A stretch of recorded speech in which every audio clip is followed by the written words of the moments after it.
My name is Sofia Reynolds, and let me tell you about the algorithm that saved my career while I was growing a human being. It's a story of family betrayal, corporate toxicity, and how sometimes the best revenge isn't just success, it's letting people fail without you. You know those family obligations that follow you into adulthood? Mine came with stock options and a toxic boss who happened to share my DNA. My cousin Derek Reynolds, yes, that Derek Reynolds of Nexus Tech, hired me 3 years ago as a senior developer after my aunt practically begged him at Thanksgiving dinner. Family should help family, she said, passing him the cranberry sauce with that guilt-inducing stare perfected by mothers everywhere. Derek didn't want me there. Let's be crystal clear about that. He took me on as the family obligation hire, the brilliant but difficult cousin with the computer science degree from MIT that supposedly made me think I'm better than everyone. His words, not mine, though I'll admit my code actually was better than everyone's. That's not arrogance, that's quantifiable fact. From day one, Derek made sure I knew my place. Don't think you're special just because we share grandparents, he told me during my orientation, his smile not quite reaching his eyes. You'll be held to the same standards as everyone else. Higher, actually. And he meant it. Every code review became an interrogation. Every success was expected. Every minor bug was proof I wasn't as good as I thought I was. Classic abuser tactics, if we're being honest, keeping me constantly off balance, making me work twice as hard for half the recognition. But here's the thing about being underestimated. It teaches you to watch, to listen, to understand the ecosystem you're surviving in. And what I saw at Nexus Tech was a pattern of talented women announcing pregnancies and then mysteriously becoming obsolete. So when those 2 pink lines appeared on my pregnancy test, I didn't see a career death sentence. I saw a chess game where I needed to be 5 moves ahead. And that's exactly what I became.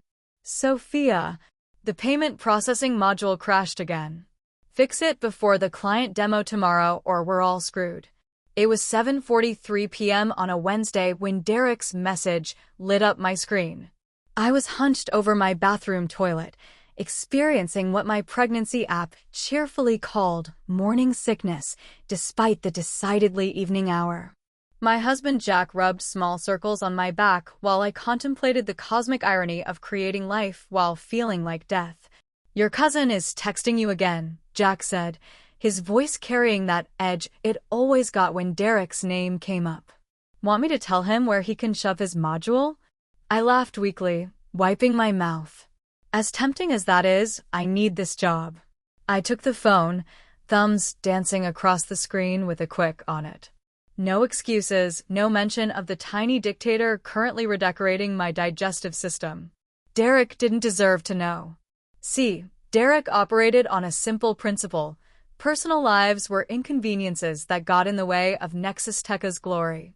He'd made that abundantly clear when Melissa from UX returned from maternity leave to find her projects reassigned.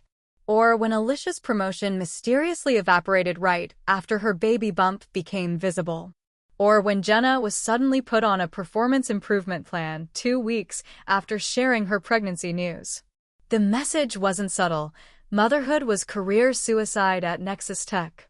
I staggered to my feet, splashed water on my face, and moved to our tiny living room where my laptop waited. Jack followed, that worried crease between his eyebrows deepening. Sophie, you need to tell them. You're almost 12 weeks along. And then what? I lowered myself onto the couch. Derek's been looking for an excuse to replace me since day one. This would be gift-wrapped ammunition. Jack sighed, running a hand through his perpetually rumpled hair. As a high school science teacher, he lived in a world where parental leave wasn't just accepted. It was celebrated with handmade cards and tiny onesies from teenagers who pretended to be too cool to care. The tech world might as well have been another planet. There has to be a way, he said, dropping beside me. Some protection for pregnant women. It's 2025, for God's sake. I snorted, already pulling up the codebase. Oh sure, there are laws. And there are also 1,000 ways to make someone's work life so miserable they leave voluntarily. Derek's an expert at walking that line. As the code filled my screen, a thought began to crystallize, not fully formed yet, but glimmering with potential. If Nexus Tech couldn't function without me, they couldn't push me aside. Simple equation, really. I turned to Jack, a slow smile spreading across my face. "What?" he asked, instantly suspicious of that particular smile. "I think I just figured out how to pregnancy-proof my career." That night, while the rest of San Francisco slept, I began mapping out what would become my masterpiece, a comprehensive system to automate not just my routine tasks, but my thinking process itself. An algorithm that would become my silent partner, my insurance policy, my revenge. I called it MAIA, Maternal Artificially Intelligent Assistant. A bit on the nose, perhaps, but pregnancy hormones aren't known for subtlety. Let me tell you something about being a female developer that the tech bros don't understand. We're already used to planning 10 steps ahead. When you're constantly asked to prove your competence in ways your male colleagues never are, you develop a particular kind of strategic thinking. Add pregnancy to that equation, and suddenly you're playing 4D chess while everyone else is playing checkers. My plan wasn't just about automating my job. Any decent developer dreams of that. No, this was about creating a system so seamlessly integrated with my working style that it could essentially be me in digital form. Not sentient, of course, despite what sci-fi would have you believe. AI doesn't work that way. But sophisticated enough to handle most situations that would arise in my absence. I started by documenting everything, every task, every decision tree, every clever workaround for our legacy code's quirks. But I didn't just document, I analyzed. Where were the patterns? The predictable workflows? The decision points that followed identifiable rules? By week 3, I had identified 23 distinct processes I handled regularly that could be automated with the right algorithms. Some were obvious: bug triage, performance monitoring, code reviews for standard issues. Others were more nuanced: the way I architected solutions, my approach to optimizing database queries, even my method for translating vague client requests into actionable specifications. "You've been putting in some serious hours," Derek remarked one evening, materializing beside my desk with that faux casual air that always preceded criticism. "Make sure you're not creating technical debt we'll all have to pay for later." The subtext was clear: don't make yourself too valuable. Don't build something only you understand. Too late, cousin dear. Just cleaning up some loose ends, I replied with a blandness that would make beige look exciting. "Better documentation means better team efficiency." He nodded, eyes narrowing skeptically. Derek had a talent for making even approval feel like suspicion. "Good. The payment processing launch is in 4 months. We need everyone aligned and interchangeable." Interchangeable. That word hung in the air between us, the perfect distillation of how he viewed his development team. Not as individuals with unique skills and perspectives, but as replaceable parts in his corporate machine. That night, fueled by prenatal vitamins and spite, I pushed MAA to the next level. She wouldn't just handle routine tasks now, she would learn my coding patterns, mimic my problem-solving approaches, even replicate my commenting style. To anyone reviewing the work, it would look exactly like mine. The ultimate test came at 2:38 a.m. on a Tuesday in my 4th month of pregnancy. A critical server crash, all hands on deck. As the emergency Slack channel exploded with panicked messages, I calmly initiated MAIA's crisis protocol from my bed, then joined the video call looking appropriately disheveled and concerned. "I'm on it," I said, positioning my camera to show only my face and shoulders, my growing belly safely out of frame. While the team watched, I appeared to methodically identify the issue and implement a fix. In reality, I was mostly supervising as MAA executed the recovery protocol I designed weeks earlier. 20 minutes later, the servers were back online. "Damn, Reynolds," said Kyle from DevOps, genuine admiration in his voice. "That was impressive." Derek's face on my screen was a study in conflicted emotions, relief at the quick resolution warring with annoyance that once again, his problematic cousin had saved the day. "We should document that solution," he said finally. Make sure anyone could implement it next time. I nodded agreeably. Absolutely. I'll write it up tomorrow. What I documented, of course, was a simplified version, enough information to make it look like I was sharing knowledge, but missing the critical architectural understanding that made MAIA work. It was like giving someone a recipe without telling them the cooking temperature. As my pregnancy progressed, so did MAIA's capabilities. She handled increasingly complex tasks, learning from each interaction, becoming more sophisticated in her mimicry of my working style. Meanwhile, I maintained the illusion of business as usual, even as morning sickness gave way to backaches and swollen ankles. By month 5, keeping my pregnancy secret became a masterclass in strategic camera angles and oversized hoodies. Remote work days became my sanctuary, though Derek increasingly encouraged in-office presence for better team cohesion. It was during one of these forced office days that my carefully constructed facade began to crack. "Sofia, we need to discuss the client presentation next week," Derek said, stopping by my desk late one afternoon. "I want you to," he stopped abruptly, his eyes widening as I stood to grab a reference manual from the shelf behind me, my profile momentarily visible. "There's a particular expression people get when they realize they've been duped. It starts with disbelief, cycles through confusion, and lands somewhere between anger and calculation." I watched this entire journey play out on Derek's face in the span of 3 seconds.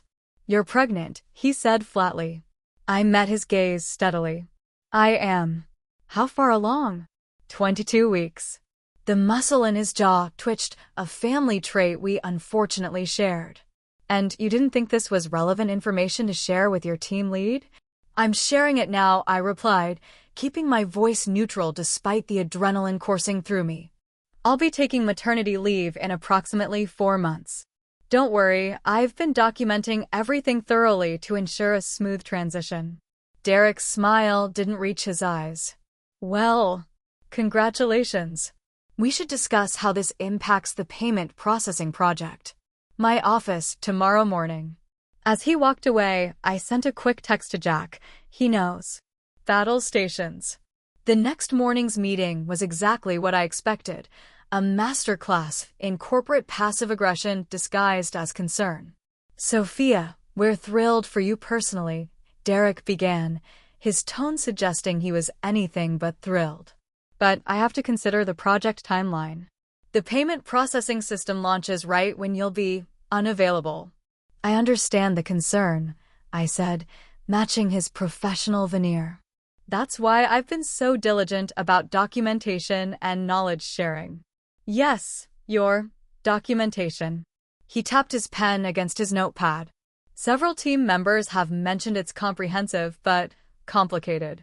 Not easily actionable without your specific context. Translation: you've made yourself irreplaceable right before you leave us." He wasn't wrong. "I'm happy to conduct training sessions," I offered. "Walk the team through my methodology." "That would be helpful," Derek agreed, too quickly. "In fact, let's reassign some of your current tasks to give you time for that knowledge transfer. Effective immediately." And there it was, the first move in the game of professional chess I'd been anticipating. By reassigning my tasks, he was beginning the process of sidelining me, testing whether the team could function without me. What Derek didn't realize was that I'd been playing this game for months already, and I was 5 moves ahead. The systematic exclusion began subtly but accelerated quickly. My access to certain repositories was revoked for security streamlining. Critical decisions were made in impromptu, quick syncs that mysteriously occurred during my doctor appointments. My projects were redistributed for cross-training purposes. Classic Derek, never doing anything overtly discriminatory, always maintaining plausible deniability. "They can't legally fire you for being pregnant," Jack insisted as I ranted about my day, pacing our apartment with one hand supporting my increasingly prominent baby bump. "There are laws against that." "They don't have to fire me," I explained, grabbing another pickle from the jar I'd been working through. "They just have to make me obsolete." Derek's building a paper trail to suggest I've been hoarding knowledge and not being a team player. Jack frowned. but you've been documenting everything. Exactly as much as I want them to know, I corrected him, crunching into the pickle with perhaps more aggression than the vegetable deserved. Maia's inner workings remain mine alone. 2 weeks later, Derek dropped the next bomb. "We're concerned about some inconsistencies in your code quality," he said during a hastily scheduled performance review. "There are patterns that suggest you might be struggling with the workload." I raised an eyebrow. "Inconsistencies?" "Our system uptime has improved 28% since I implemented my new architecture. Bug reports are down 52%. "Yes, but—" He shuffled some papers, not quite meeting my eyes. "The team has noted that your solutions, while effective, are increasingly difficult for others to maintain or extend. That creates a significant business risk." The irony was almost beautiful. They were noticing Maia's handiwork, code that was technically perfect but stylistically distinct from typical human patterns. Code that worked flawlessly but resisted easy modification by others. Code that, in essence, had become as essential and mysterious as I intended it to be. "I appreciate the feedback," I said, adopting the contrite tone expected of me. "I'll work on making my solutions more accessible." Derek seemed relieved by my apparent cooperation. "Good.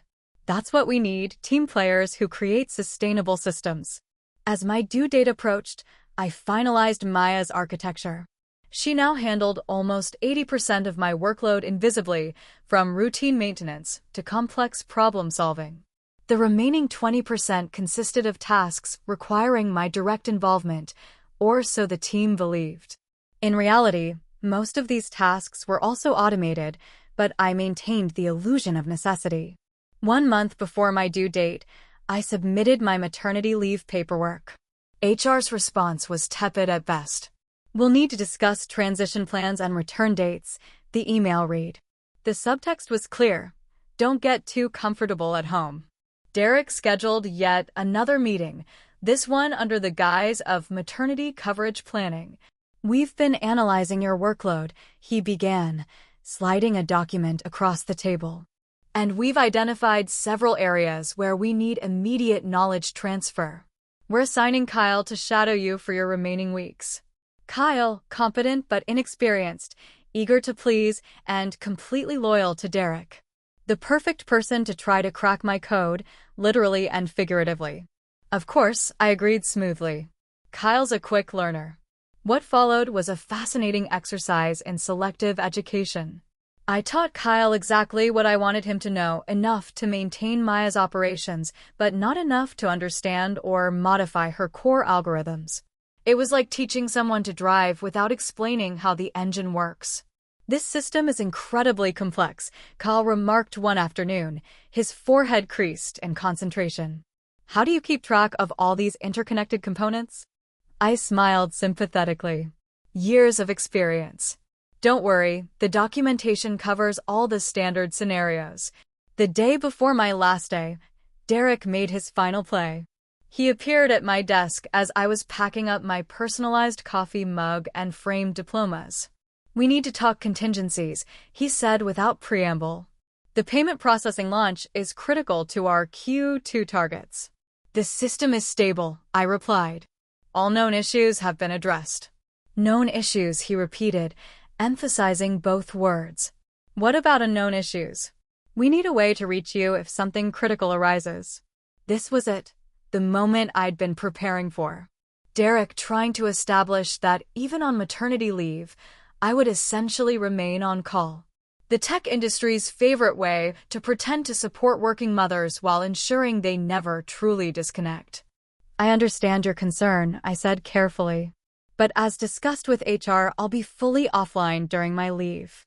The first few weeks with a newborn are particularly intense." Derek's expression hardened. "Sophia, this isn't retail.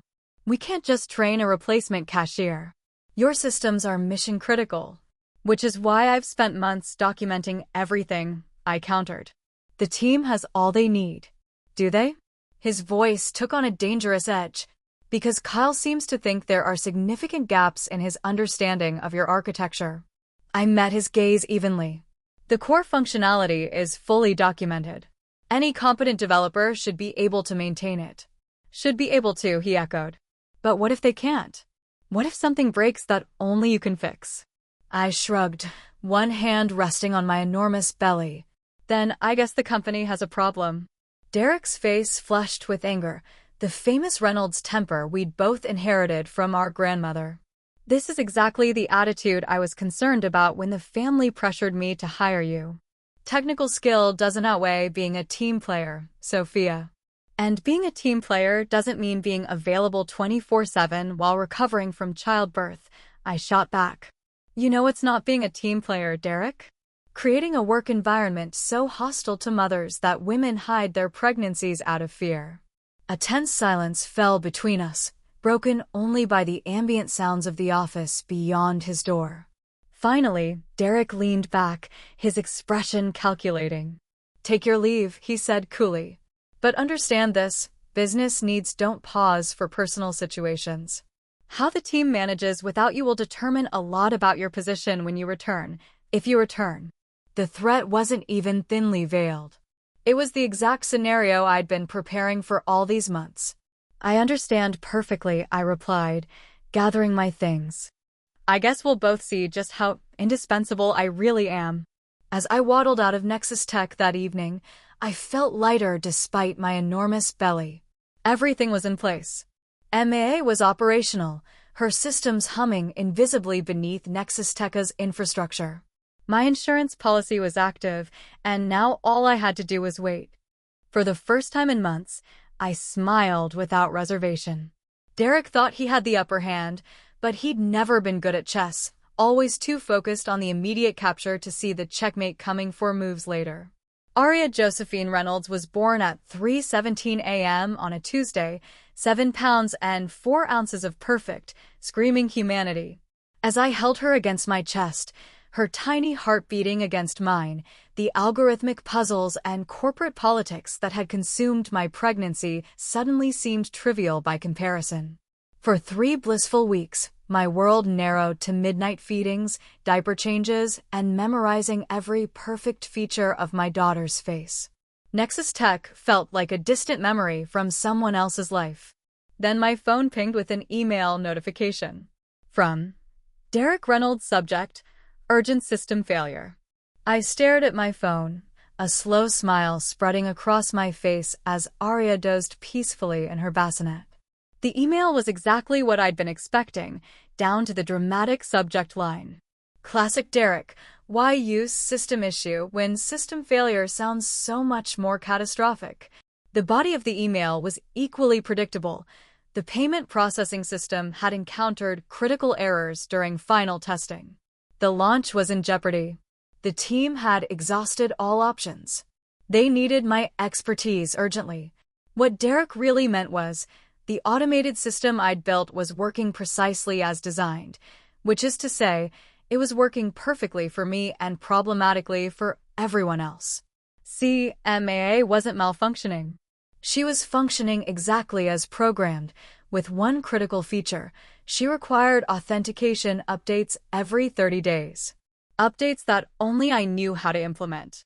Without them, she would gradually introduce subtle inefficiencies, nothing catastrophic enough to trigger alarms, just enough to create mounting frustration. 3 days after the first email came a second, this one from Kyle. From Kyle Chen, subject, help please? Sofia, I hate to bother you on leave, but we're completely stuck. The system keeps rejecting our patches. Derek is losing it. Any chance you could jump on a quick call? Like, super quick. I promise. I didn't respond to either message. Instead, I sent a single text to Jack, who was out grabbing much-needed coffee. It started. By week 6 of my maternity leave, the emails had grown increasingly desperate. The payment processing launch had been delayed. Clients were unhappy. The board was asking questions. Derek's messages oscillated between thinly veiled threats and awkward attempts at flattery. From Derek Reynolds, subject, critical situation update. This situation is jeopardizing the entire company's Q2 projections. Your continued unresponsiveness may need to be addressed with HR. 24 hours later. From Derek Reynolds. Subject: checking in, hope motherhood is treating you well. Just wanted to touch base about the system issues. Your insight would be invaluable, and the team misses your expertise. I forwarded both emails to my lawyer. Yes, I'd hired one the moment I confirmed my pregnancy. Claire Watkins specialized in tech industry employment discrimination and had been documenting Derek's behavior patterns for months. Perfect, she texted back. Textbook constructive dismissal attempts followed by desperate backpedaling. Keep ignoring him. The final straw came in week 8. My phone rang at 2:13 a.m., coincidentally, exactly 7 minutes after I'd finally gotten Arya back to sleep after her midnight feeding. The screen showed a number I recognized all too well. My Aunt Meredith, Derek's mother. Sofia, darling, her voice dripped with practiced concern. I hope I'm not calling too late. It's just that Derek is in such a state about this work situation. He says the company might not survive if you don't help. I muted my sigh. Aunt Meredith had always been the family fixer, swooping in to clean up her precious son's messes. That seems unlikely. Aunt Mare Nexus Tech is valued at over $300 million. Well, his job might not survive, she amended. And after he did you such a favor, taking you on when nobody else would. There it was, the family guilt card, played with expert precision. As if Derek had hired me out of charity rather than under pressure, as if I hadn't been overqualified for the position, as if I hadn't saved his department countless times with my difficult brilliance. I'm on maternity leave, I said simply. Legally protected, doctor recommended maternity leave. Of course, she backtracked. Nobody's suggesting. It's just a phone call, Sofia. One quick consultation. That's not too much to ask for family, is it? I looked down at Arya, peaceful in sleep, her tiny chest rising and falling. I thought about all the women who'd come before me at Nexus Tech, talented, brilliant women who'd been pushed out for the crime of having a life outside those glass walls. I thought about Derek's smug certainty that I would comply, that I would prioritize his emergency over my child, that I would validate his belief that women ultimately had to choose. Actually, Aunt Meredith, it is too much to ask. I'll see you at Thanksgiving. Give my best to Uncle Robert. I hung up and immediately turned off my phone. Jack found me an hour later, sitting in the nursery rocker, watching our daughter sleep. Everything okay? He whispered. Better than okay, I replied. I'm about to teach Nexus Tech a very expensive lesson about the true value of maternal code. 12 weeks into my maternity leave, I received a formal letter via certified mail. Nexus Tech was regretfully informing me that due to organizational restructuring, my position was being eliminated. They emphasized this decision was unrelated to performance or protected leave status. A generous severance package was enclosed, far more generous than their standard offering. I couldn't help but notice. I handed the letter to Claire during our meeting the next day. She scanned it, eyebrows rising. Well. Derek must be truly desperate. This severance is about 3 times their normal package. He wants to make sure I'll help them fix the system, I explained, bouncing Arya gently as she fussed. Even though he's firing me, which is textbook discrimination, Claire said, already typing notes. Eliminating your position while you're on protected leave, then implicitly expecting you to train your replacement? We could sue them into oblivion. I don't want to sue them into oblivion, I replied thoughtfully. I want something better. 2 days later, I walked into Nexus Tech's glass and steel headquarters for the first time in more than 3 months. Arya was strapped to my chest in a carrier, sleeping peacefully despite the buzz of fluorescent lights and hushed conversations. Every head turned as I made my way through the open-plan office toward the conference room where Derek waited with the CTO and a nervous-looking HR representative. Derek's eyes widened when he saw Arya. He'd clearly expected me to come alone, to maintain the separation between work and motherhood that he'd tacitly enforced throughout the company. Sofia, he began stiffly. Thank you for coming in. I see you brought your daughter. Arya, I supplied. She goes where I go for now. I'm still breastfeeding. The HR rep, Jennifer, if I remembered correctly, looked profoundly uncomfortable. We could have arranged for a private space if we'd known. This is fine. I cut her off, taking a seat. She's sleeping. Let's talk about why I'm here. Derek cleared his throat. As the letter explained, due to organizational changes. Let's skip the fiction, I interrupted. You can't launch the payment processing system because you can't figure out how my code works. The system passes all tests individually but fails in integration. The more patches you apply, the worse it gets. You've brought in 3 outside consultants who have all told you the same thing. The architecture is brilliant but impenetrable. You fired me hoping the severance would buy my cooperation in dismantling what I built. The CTO, Marcus Henderson, who'd always been fair to me, had the grace to look embarrassed. The situation is challenging. It's sabotage is what it is, Derek snapped, his professional veneer cracking. You deliberately built a system no one else could maintain. I smiled, adjusting Arya as she stirred. I built an elegant, efficient system that works exactly as designed. The fact that it requires specific expertise to maintain isn't sabotage, it's job security. Or it would have been if you hadn't decided mothers don't belong in tech. Jennifer from HR jumped in, clearly sensing legal quicksand. No one has suggested mothers don't belong. 5 women have taken maternity leave from Nexus Tech in the past 3 years. I cut her off. None are still with the company. 3 were laid off during restructuring. 1 had her role dramatically changed. 1 quit after being put on a performance improvement plan 1 month after returning. I have the documentation, the testimonials, and a lawyer who specializes in tech industry discrimination. The room fell silent. Derek's face had gone an interesting shade of purple that reminded me of our grandmother when someone touched her prize orchids. What do you want? Marcus asked finally. I laid out my terms calmly. First, reinstatement at the level of principal developer, reporting directly to Marcus, not Derek. Second, implementation of a company-wide parental leave policy that exceeded industry standards, including gradual return options and flexible scheduling. Third, a comprehensive review of all female employees who had left the company in the past 5 years, with appropriate compensation for any found to have experienced discrimination. Fourth, my own dedicated team to maintain and extend the payment processing system. This is extortion, Derek hissed. This is negotiation, I corrected him. You need something only I can provide. I'm naming my price. Marcus leaned forward. And if we meet these terms?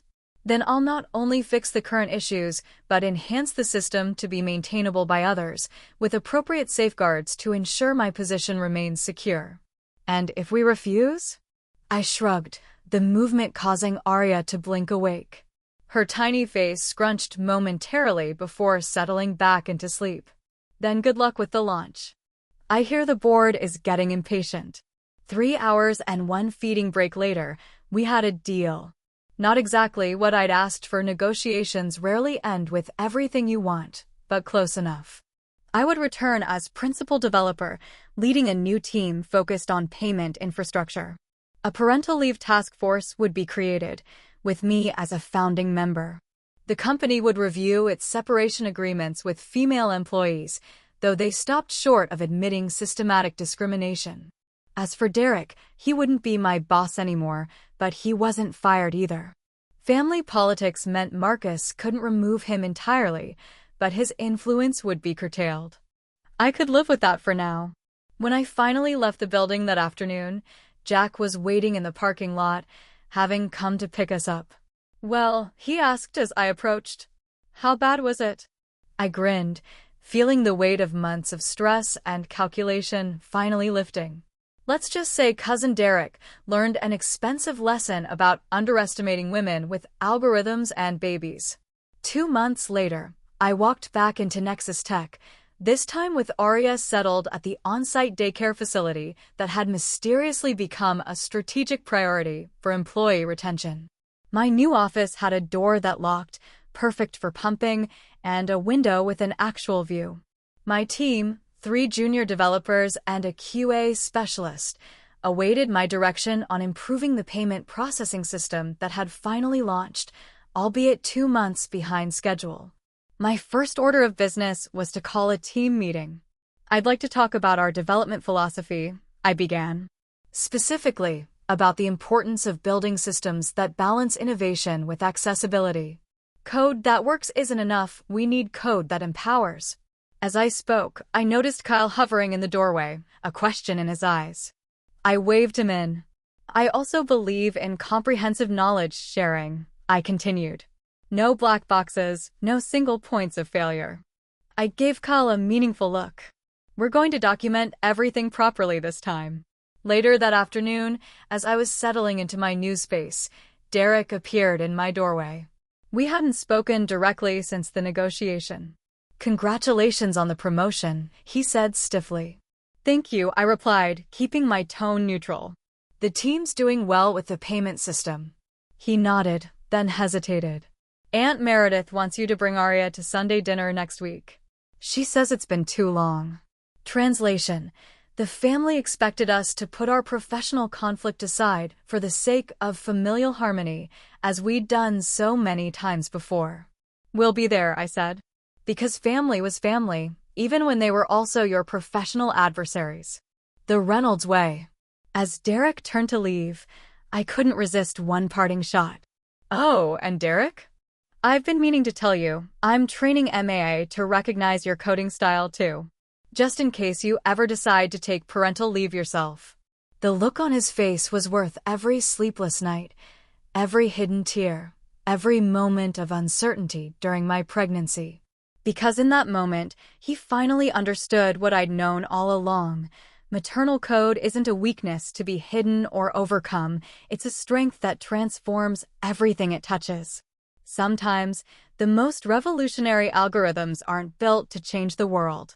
They're built to change one workplace, one mind, one outdated belief at a time. And as for me, I'm just getting started. There's a whole generation of women developers watching, learning, and taking notes. The maternal code is replicating, and there's not a damn thing the old guard can do to stop it. Maybe someday women won't need to create elaborate insurance policies just to have families and careers simultaneously. Maybe someday the directs of the tech world will be relics rather than rulers.